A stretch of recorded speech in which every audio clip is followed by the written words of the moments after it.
Tervehdys. Hyvä päivä. Minä olen John Deek from New York Philharmonic. Very good. He speaks English now. No, I do not speak Finnish, and my very good friend Ilari Kaila.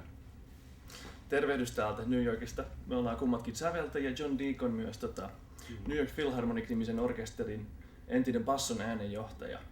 Kyllä. Mä oon suomalainen säveltäjä, mutta asun nykyään täällä. Ja me ollaan tulossa kohta sinne Suomeen pitämään tällaista lasten sävellyskurssia teidän kaikkien kanssa. Mä kysyn nyt Johnilta vähän tästä kurssista.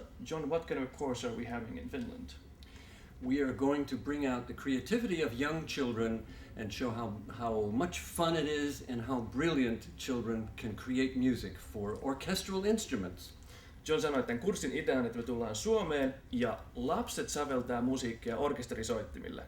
Ja meidän idea on, että me halutaan nähdä, miten upeita musiikillisia ideoita sieltä tulee ja me autetaan teitä kirjoittamaan ne. Hi, my name is Maria Suarez and I'm from New York City. And I'm in the Very Young Composers and it's really fun and it's really easy composing. Maria kertoo, että hän asuu täällä New Yorkissa ja hän on ollut mukana tässä Very Young Composers eli Hyvin nuoret säveltäjät -ohjelmassa. Tehnyt tätä kurssia pidemmän aikaa ja että säveltäminen on paitsi hauskaa, myös hyvin helppoa. And I'm David Wallace. I've been helping children compose since 2004. And Maria is here to find out what this instrument can do. Ja David kertoo, että hän on ollut mukana opettajana ja auttanut lapsia säveltämään sitten vuoden 2004. Ja kertoo, että Maria tulee nyt oppimaan tästä soittimesta jotain. Can your instrument play crazy? Osaako sun soitin soittaa jotain täysin hullua?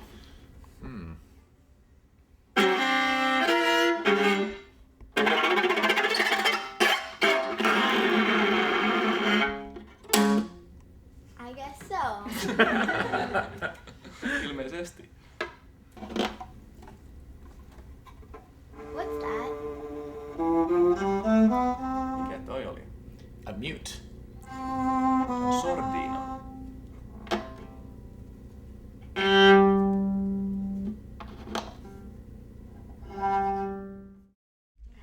Can you play this tune? Onnistuisiko tämmönen melodia?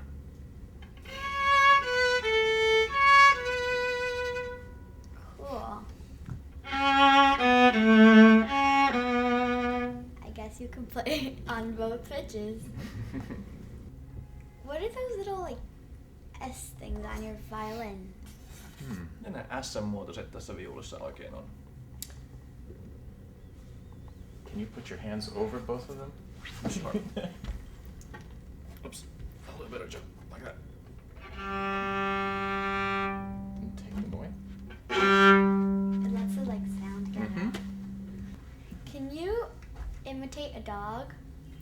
Voiko tällä viululla tehdä koiran kuuloisia ääniä?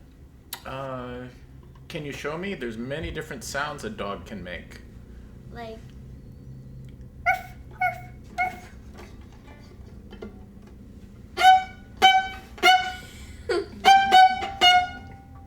can you imitate like the cars honking like Entäs autojen torvien ääni? That sounded like tires, kind of honking, more like a.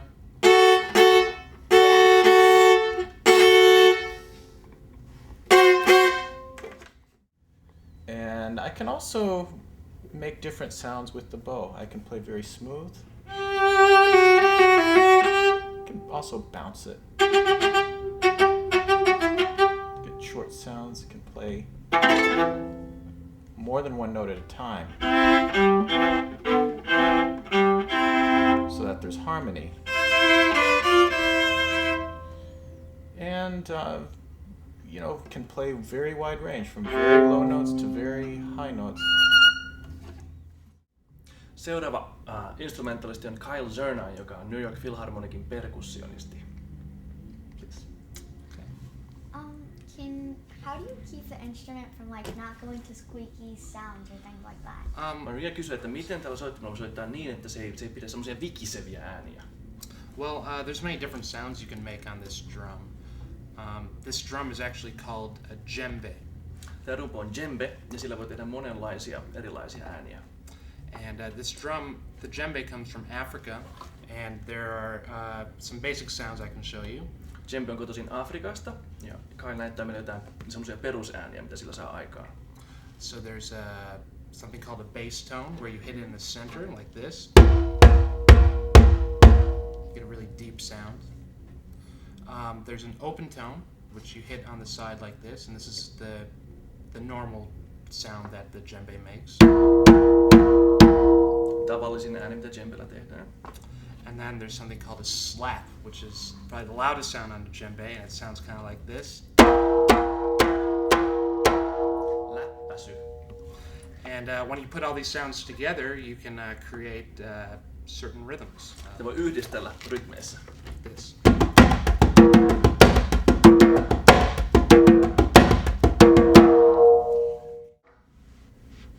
This is called a snare drum. Tässä on virveli. So, when the snares are tight, makes this sound. Tulee tällainen ääni. And then when you put the snares down, they're loose, right? It makes Poissa päältä. Eli Kyle ja Maria puhuu siitä, että tämän rummun historian alun perin se on ollut tämmöinen marssirumpu, sitä on käytetty sotaväessä. Yeah, so like a simple march would be.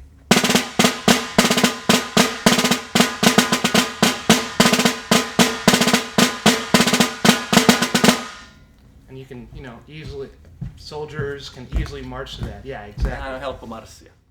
So I can, like that, I can do it with my finger.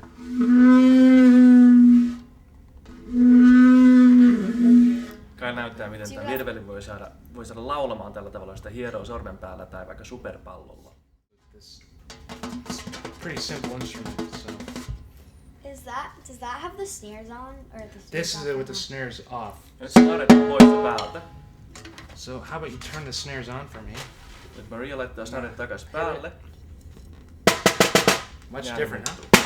It's louder. Turn the snares off. It's like softer. Much Like Pehmeämpi ääni. Yeah, very good. Seuraava soittajan McElder Sentidus, joka on klarinetisti Haitilsta kotoisin. have you composed anything? Yes, I arrange music too because I'm from Haiti and I compose folk music and then arrange music for my country. Can you show us?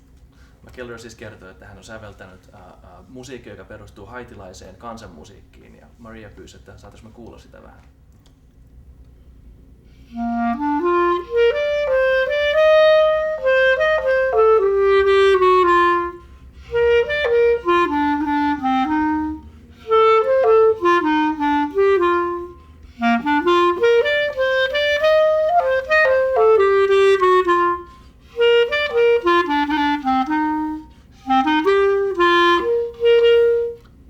That's very pretty. Yeah. I understand why it's called beautiful. Yeah. What are those little things for? Actually, we call them keys. Mitäs nää on, kysyy Maria, ja vastaus nämä on läpät, nämä on soittimen läpät. And we have different keys. I can make low sounds. Niitä painelemalla saadaan matalia ääniä ja korkeita ääniä. With those same keys, I can make higher sounds as well.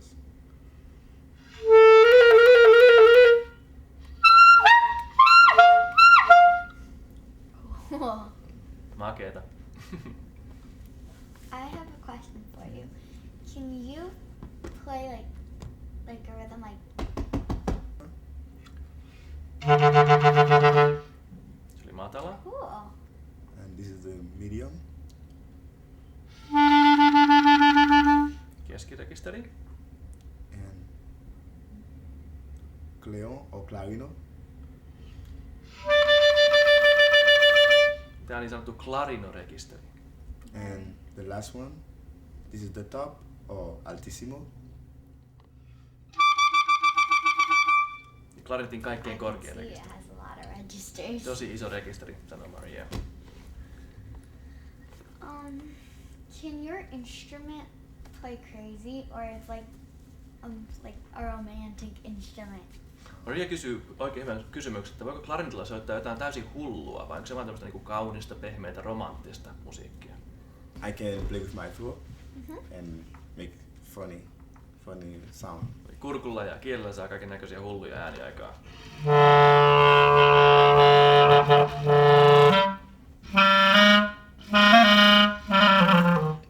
That sounds like a honk, like a truck like going through the highway. Kuulostaa siltä, kun rekka-autossa työtättää storvea. So I can play salsa and dance. Salsa taittuu tällä soittimella.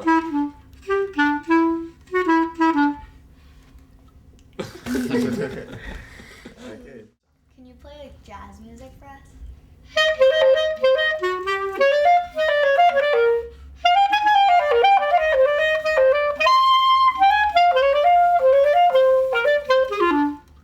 Awesome.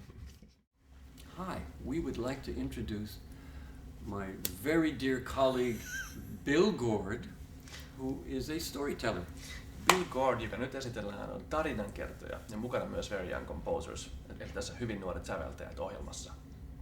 Well, a lot of times with these narrative things, they can either be, they might be an emotional, somebody goes with the emotion of the story, somebody goes with the character of the story, somebody goes with a structure of how the story comes back on itself or adds characters. So it gives a lot of different ways. It's not like, oh, I'm going to try to compose the story. It might just be the beginning of an idea. Eli Bill kertoo, että kaikki suhtautuu näihin tarinoihin eri tavalla. Tarinasta voi ottaa joko semmoisen tunteellisen tilan, mikä siinä on, ja kuvailla sitä, tai voi ottaa hahmoja, jotka on siinä tarinassa, tai ottaa sen tarinan rakenteen ja yrittää kuvata sitä musiikin kautta. Like in Very Young Composers, you're supposed to think of a story that can give you like a little spark to compose. Wonderful. Maria kertoo, että Very Young Composersissa, siis tässä meidän sävellyskurssiohjelmassa, idea on, että usein, että otetaan joku tarina ja se antaa semmoisen kipinän sävellykselle. We know that some composers, children or adults, write music absolutely. In other words, from just writing music, or like Maria did here, she hummed a melody and our instrumentalist played it. Some prefer to have a story. John kertoo, että myös aikuiset säveltäjät kautta historiaan on ollut säveltäjät, jotka tykkää säveltää tarinaan tai ohjelmaan, tai sitten on säveltäjät, jotka tykkää säveltää niin sanottua absoluuttista musiikkia, joka on vaan musiikkia, ääniä. And one of the main things that we want for this whole Very Young Composers idea is that there is something very deep and powerful, both in our culture, that can come from stories or from melodies or sounds, and from the hearts and minds of children. That's why we take children's music very seriously. We have a lot of fun, but we take them seriously because they are wonderful artists. John sanoi, että Very Young Composersin filosofia ja idea on se, että sekä meidän kulttuurissa että meidän myyteissä että musiikissa on hyvin syvällisiä ja voimakkaita, väkeviä elementtejä, joita me yritetään tuoda esille. Ja lapset on erittäin hyviä ilmaisemalla näitä asioita. Eli me otetaan lapset taiteilijoina ja säveltäjinä hyvin vakavasti. Meillä on hauskaa, kun me tehdään tätä, mutta se on hyvin vakavaa taiteellista toimintaa. People are going to ask, how do I write for more than one instrument at a time? John sanoi, että sulta tullaan kysymään, että miten voi säveltää useammalle kuin yhdelle soittimelle samaan aikaan. Either all the instruments play the same note, like that, Joko kaikki soittimet soittaa saman yhden äänen, eli oktaavissa, mutta kuitenkin yhden äänen, or they play different notes. tai soittimet soittaa kaikki eri ääniä. They all play, like sometimes if a composer wants them to be all together, like just in a little part, it'll make it all be together like I did. But sometimes, I also did this, it'll be like, just the melody would be like together, but then the rest would be like all like crazy, like not crazy, but like this instrument plays that, well this one plays that, and well this one plays that, and this one and that, and then maybe two instruments maybe combine sometimes. Maria kertoo, että hänen omassa sävellystyössään hän on muun muassa, yleensä tykkää, että kaikki soittaa eri ääniä, ehkä jollakulla on melodia ja muut tekee jotain hullua, ja välillä ihan vaan semmoisen efektinä kaikki soittaakin yhtäkkiä samaa asiaa samaan aikaan. What's the first word that comes to your mind when you hear this particular chord? Like, oh my God, what happened? Okay, that's your oh my god, what happened chord. John kysyy, että mikä tulee ensimmäisenä mieleen, kun kuulee tämän soinnon, ja Maria sanoo, hyvä luoja, mitä on tapahtumassa? That's how we learn chords. And I want the important thing of the chord is how it makes you feel. Ja näin me opitaan sointuja. Eli me ensimmäisenä kysytään, että miltä tämä sointu tuntuu. Hyvä päivä. Very good. Hyvää päivää. How do you say good morning? Hyvää huomenta. Huomenta. Okay. Here is my dear friend. And I'm going to ask him or her the first question, but then you have to ask all the others as if it was somebody that you wanted to get to know better. Okay. John esitteli basson hyvänä ystävänään, jolta nyt kysytään kysymyksiä. Hello, and how are you feeling today? Miten voit tänään? Ja näin vastasi basso. What did you say? Oh. Okay. Do you have any like best friend instruments? Ketkä sun parhaita ystäviä muiden soittimien joukossa? Or are they all in your family? Onko se kaikki perheenjäseniä? Violin. Viulu? The viola. Alttoviulu?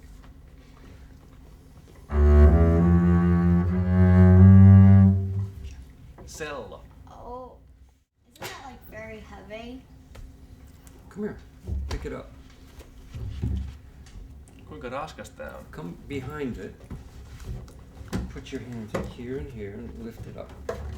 Oh, it's not heavy. It's like my little cousin. Maria mukaan se on yhtä raskas kuin hänen pikkuserkkunsa. We'll get to know our bass much better, and you will get to know the bass very well when we come on November 7th. We'll meet each other. Yay! Marraskuun 7. me tavataan Helsingissä, niitä kaikki myös opitte tuntemaan basson ja kaikki muut soittimet paljon paremmin. And you will have fun composing. Ja säveltäminen on hauskaa.